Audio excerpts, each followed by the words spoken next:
ये क्वेश्चन है वर्क पे डिपेंड। कार्य के लिए क्वेश्चन है। एक आदमी 20 किलोग्राम भार लेकर जा रहा है। निम्न स्थितियों में कार्य ज्ञात कीजिए। वह भार को 10 मिनट के लिए अपने हाथ में रखता है। तो सबसे पहली बात, जो पहली लाइन बताई गई है उसके हिसाब से क्या क्या दिया हुआ है वो लिख लो। तो सबसे पहले आपको यहाँ दे रखा है कि भार, देखो बोला है भार, इसका मतलब है कि आपको वेट, लेकिन यूनिट देखो यहाँ पे 20 किलोग्राम बोल रहा है। अब किलोग्राम में हम क्या नापते हैं? मास नापते हैं, द्रव्यमान नापते हैं। तो यानी कि आपको मास दे रखा है, डब्लू वेट नहीं दे रखा है, ध्यान रखना। मैंने आपको भार यानी कि वेट और द्रव्यमान यानी कि मास में डिफरेंस बताया है ना क्लास में, कि भार क्या होता है? किसी भी वस्तु को पृथ्वी अपनी ओर कितना बल लगा करके खींच रही है उसको भार कहते हैं, और कोई भी वस्तु में कितना द्रव भरा हुआ है, कितना वो पदार्थ से बनी है, उसको द्रव्यमान कहते हैं। तो यहाँ पे मास दे रखा है 20 किलो, हमेशा यूनिट पे ध्यान देना, ये गलत नहीं होगी कभी भी, यूनिट गलत नहीं होगी, ये गलत हो सकती है बात, ठीक है। तो 20 किलोग्राम भार लेकर जा रहा है। अब निम्न स्थितियों में कार्य पता करना है, तो पहली ऑप्शन पहले पार्ट की बात करते हैं। इसमें बोला है वह भार को 10 मिनट के लिए अपने हाथ में रखता है। अब कार्य की परिभाषा क्या बताई मैंने, कि कोई भी वस्तु पे अगर आप बल लगाते हो और वो उसी दिशा में विस्थापित हो, ठीक है, तब हम कहते हैं कि work equals to force into displacement, यानी बल गुणा विस्थापन। लेकिन यहाँ पर कह रहा है कि वो 10 मिनट के लिए अपने हाथ में रखता है। अब हाथ में रखा हुआ है एक ही जगह पे, तो कोई विस्थापन तो हो नहीं रहा, यानी विस्थापन यहाँ पे हो ही नहीं रहा है, तो वो क्या होगा? जीरो, यानी फोर्स इनटू जीरो। तो वर्क क्या हो गया? जीरो, ठीक है। अब दूसरे पार्ट में क्या बोल रहा है कि वह भार उठाकर 5 मीटर प्रति सेकंड की चाल से बस के पीछे दौड़ता है।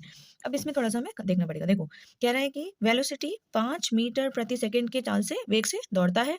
तो ये तो हो गया आपका, मैंने वी से दिखाया अंतिम वेग, क्योंकि शुरू-शुरू में तो वो इंसान खड़ा हुआ था और फिर 5 मीटर प्रति सेकंड के स्पीड से, वेलोसिटी से वो चलने लगा। तो शुरुआत में उसकी वेलोसिटी क्या होगी? 0, है ना? तो प्रारंभिक वेग कितना हो गया? 0। अब आप जानते हैं वर्क इक्वल्स टू होता है फोर्स इनटू डिस्प्लेसमेंट। अब फोर्स क्या होता है? बल क्या होता है? एमए होता है। ये डिस्प्लेसमेंट क्या होता है? इसको ऐसे लिख लो अभी।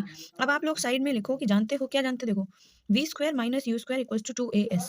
ये एक, तो ये इक्वेशन है V square minus U square equals to 2 ये है आपकी एक गति के समीकरण। गति की 3 समीकरण पढ़ाई है, मैं तीनों यहाँ पे रिवाइज करवा रही हूँ। S equals to U T plus half A T square, एक होती है V equals to U plus A T, और एक होती है V square minus U square equals to 2 यहाँ पर हम इसका काम लेने वाले हैं। यहाँ से क्या काम लेने वाले हैं? देखो यहाँ पे, तो इक्वल्स टू एम ए को ऐसे ही रहने दो, और यहाँ से इस समीकरण से एस की वैल्यू निकाल लो।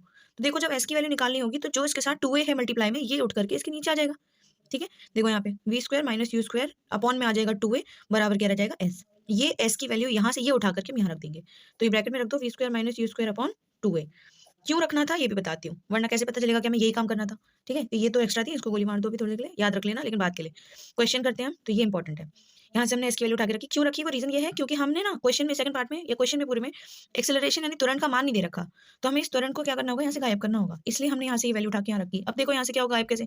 एक्सेलरेशन से एक्सेलरेशन कट गया, बचा क्या? M V square minus U square upon 2a। A तो नहीं बचा, इसको हटाओ। अब देखो, एम की वैल्यू पता है, वी की वैल्यू पता है, यू की वैल्यू पता है, इसलिए हमने जो जो पता था उसका काम ही तो करेंगे। एम की वैल्यू कितनी है? 20 kg, ठीक है, दिखाया था ना, ये 20 kg वैल्यू है। हाँ, वी की वैल्यू कितनी है? 5 मीटर पर सेकंड स्क्वायर, तो इसका क्या कर देंगे? स्क्वायर, क्योंकि वी का स्क्वायर है।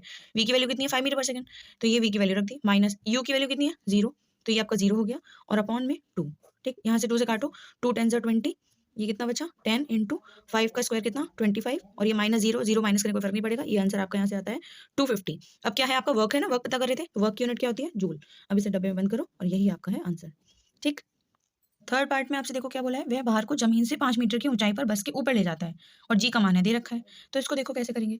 यहाँ पर मान लो ये भार था 20 किलो का, और ये है आपकी बस, और बस पे ये जमीन पे रखा हुआ है भार भी 20 किलो का, इसको ये उठा करके बस के ऊपर लेके जाता है, और उसकी ऊंचाई दे रखी है कि ये जो ऊंचाई है वो आपकी 5 मीटर है, ठीक है। यानी आपको यहाँ पे हाइट की वैल्यू दे रखी है कि वो 5 मीटर है। अब क्वेश्चन में आपके पास में मास की वैल्यू दे रखी है 20 किलोग्राम, 20 किलोग्राम का वजन है, और यहाँ पर जी का मान भी आपको दे रखा है 10 मीटर पर सेकेंड, ठीक। अगर ये नहीं भी दे रखा होता जी का मान, तब भी आपको समझना है कि यहाँ पर वस्तु को ज़मीन से उठाकर कुछ ऊँचाई पर लेके जाया जा रहा है। तो यहाँ पर जो आपका वर्क डन है, वो कैसे निकालेंगे? वर्क डन फ़ॉर्मूला वही है, फोर्स इनटू डिस्प्लेसमेंट, बल गुणा विस्थापन। लेकिन यहाँ विस्थापन जब ऐसे हो रहा होता है, मतलब ज़मीन पे ऐसे करके चीज़ जा रही होती है, यानी हॉरिज़ॉन्टली जा रही होती है, तब हम उसे विस्थापन कहते हैं। लेकिन वो चीज़ ऊपर-नीचे हो रही है, तब उसे ऊँचाई कहते हैं। ये बात तो ऑब्वियस है ना? तो विस्थापन की जगह यहाँ क्या हो जाएगा? ऊँचाई। फोर्स क्या हो जाएगा? ma। लेकिन यहाँ पर a नहीं रखेंगे, ध्यान देना, क्योंकि त्वरण यहाँ पर नहीं है। यहाँ पर त्वरण किसकी वजह से? पृथ्वी की वजह से, गुरुत्वीय त्वरण है। तो इसलिए यहाँ पे a ना रख के क्या रखेंगे? g रखेंगे। तो अब सीधा-सीधा वैल्यूज़ पुट करो, m की, g की, h की, और इस क्वेश्चन को खुद से सॉल्व करके आंसर लेके आओ।